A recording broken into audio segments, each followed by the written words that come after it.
Berkah di kehidupan sekarang berasal dari kebajikan yang kita pupuk di kehidupan lampau. Berhubung telah membina berkah dan kebijaksanaan di kehidupan lampau, kini kita dapat mempelajari dhamma serta mengembangkan welas asih, kebijaksanaan dan kebajikan. Di kehidupan lampau, kita bukan hanya memupuk kebajikan, tetapi juga menjaga akar kebajikan.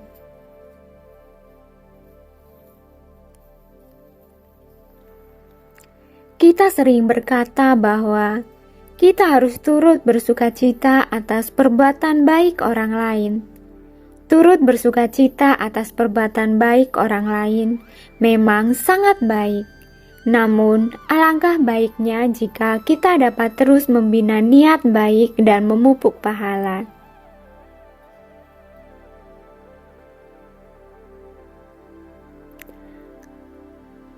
Akar kebajikan kita harus tertanam dalam.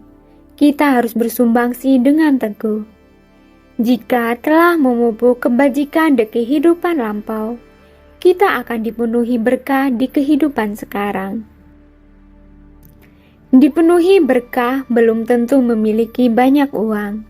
Akan tetapi, kita pasti akan bertemu dengan mitra bajik dan memiliki jalinan jodoh untuk bersumbangsi di tengah masyarakat.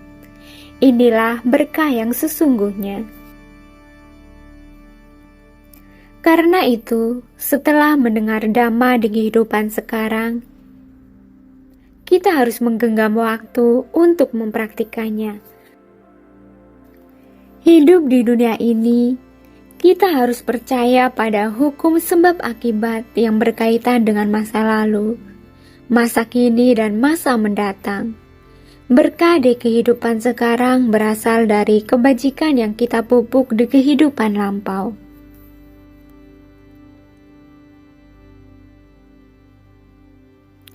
Karena itu, kita harus menjaga akar kebajikan. Berhubung telah membina berkah dan kebijaksanaan di kehidupan lampau, barulah kita dapat mendengarkan dhamma di kehidupan sekarang, dan segeralah mempraktikannya secara nyata.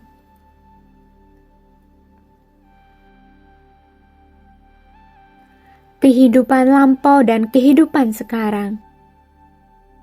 Suatu hari, Raja Pasenadi memimpin para menterinya memohon kepada Buddha untuk menerima persembahannya. Buddha berkata, "Yang mulia sudah sering memberikan persembahan. Mengapa kali ini Yang Mulia begitu hikmat?" Raja pun berkata, "Aku berharap ajaran Buddha dapat menyebar ke seluruh negeri dan dipahami oleh seluruh rakyat." Buddha menerima permohonannya, dan sang raja pun pulang dengan penuh sukacita untuk mempersiapkan persembahan. Persembahan disediakan dari dalam istana hingga keluar tembok kota. Buddha memimpin para anggota sangga datang untuk menerima persembahan. Semua orang dipenuhi sukacita. Setelah menerima persembahan, Buddha mulai membabarkan dhamma di sana. Saat itu, ada 2 orang pedagang kecil yang kebetulan lewat dan mendengarkan ajaran Buddha. Salah satu di antaranya membangkitkan rasa hormat dan memutuskan untuk menjunjung dhamma. Sedangkan yang lainnya meremehkan serta mengibaratkan Buddha sebagai lembu dan sangga sebagai kereta lembu yang menerima persembahan orang di mana-mana. Dia meremehkan dan tidak hormat kepada mereka. Setelah meninggalkan tempat itu, mereka berdua beristirahat di sebuah gazebo. Pedagang pertama masih tenggelam dalam ajaran Buddha dan dipenuhi dengan sukacita.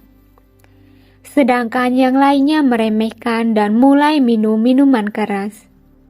Di bawah pengaruh minuman keras, dia tiba-tiba menggila hingga jatuh terguling-guling keluar gazebo.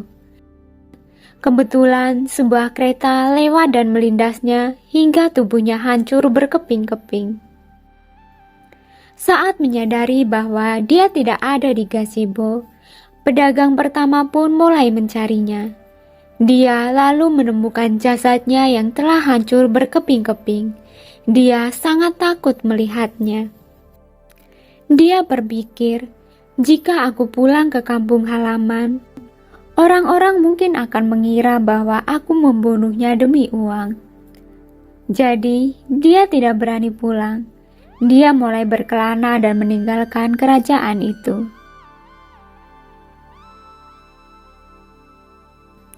Menjelang ajalnya, raja sebuah negeri kecil berpesan kepada para menterinya, "Jika kuda ajaibku berlutut pada seseorang, berarti ialah orang yang bisa mengurus kerajaan dan memimpin para menteri." Setelah itu, sang raja pun meninggal dunia.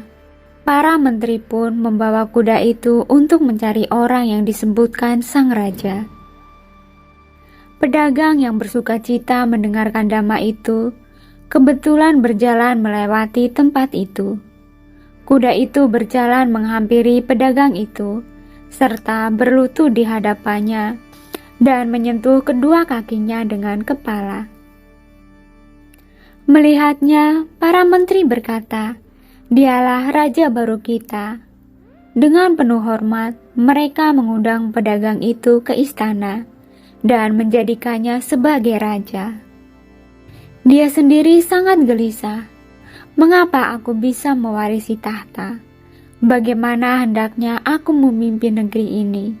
Aku harus meminta petunjuk dari Buddha. Dia pun menemui Buddha dan bersujud dengan tulus dan penuh rasa hormat. Dia bertanya, "Sesungguhnya, apakah jalinan jodoh di balik semua ini?" Buddha tersenyum dan berkata, "Ini berkat berkah yang mulia pupuk di kehidupan lampau dan rasa hormat yang mulia terhadap Dhamma."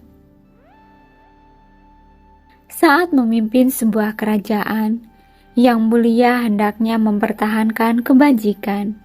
Dengan demikian, para menteri akan mendukung yang mulia. Setelah Buddha berkata demikian, para menteri pun paham dan berkata, "Kami semua bersedia mendukung yang mulia memimpin kerajaan dengan penuh kebajikan." Ini merupakan sebuah kisah dalam Sutta Buddha. Kita harus memahami hukum sebab akibat. Kita dapat mendengarkan dhamma di kehidupan sekarang berkat jalinan jodoh yang kita akumulasi di kehidupan lampau. Setelah mendengar dhamma, kita harus mempraktikannya secara nyata. Karena itulah Buddha berkata, pikiran adalah pelopor dari segala sesuatu. Pikiran adalah pemimpin. Pikiran adalah pembentuk. Berhubung pikiran adalah sumber dari segala sesuatu, maka saat timbul rasa hormat dalam pikiran kita akan menuju jalan kebajikan. Jika kita dapat mempertahankan kebajikan dalam pikiran kita, serta menunjukkan rasa hormat dari dalam hati kita lewat ucapan dan perbuatan kita, secara alami berkah dan kebahagiaan akan senantiasa menyertai kita. Bagaikan bayangan kita, kemanapun kita pergi, berkah akan selalu menyertai. Jadi kita harus memahami bahwa meski kita selalu bersumbangsi tanpa pamrih, tetapi berkah akan selalu menyertai kita. Contohnya kisah dan penggalan Dhammapada tadi. Asalkan kita memupuk berkah di kehidupan lampau, maka saat mendengar dhamma di kehidupan sekarang, hati kita akan dipenuhi sukacita.